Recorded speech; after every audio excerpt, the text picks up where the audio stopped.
ఆంధ్రప్రదేశ్లో క్రీడా ప్రాధికారిత సంస్థ ఆధ్వర్యంలో పురాతన ఆటలు పరిచయం చేసేలా సంక్రాంతి సంబరాలు చేసుకునేందుకు ప్లాన్ చేశారు.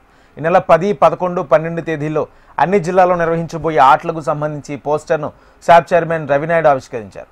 తొక్కుడు బిళ్ళ, తాడాట, ఏడు పెంకులాట, కర్రసాము, తాడులాగుడు వంటి 6 అంశాల్లో పోటీలు నిర్వహిస్తున్నట్లు శాప్ చైర్మన్ రవి తెలిపారు. అంతరించిపోతున్న క్రీడలకు పూర్వ వైభవం తీసుకొచ్చే లక్ష్యంతో పోటీలు నిర్వహిస్తున్నామని శాప్ చైర్మన్ రవి వెల్లడించారు. పండగ అంటే మనకు గుర్తొచ్చేది ఏంటంటే గాలిపటాలు, తొక్కుడు బిళ్ళ, కర్రసాము, అదేవిధంగా పుట్టా చెండు, అదేవిధంగా బిల్లంగోడి, ఈ గ్రామీణ క్రీడలు ఉన్నాయి.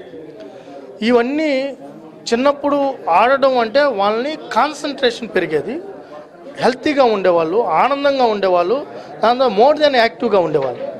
అవి దురదృష్టవశాతం పల్లెల్లో ఆ వాతావరణమే లేకుండా పోయింది.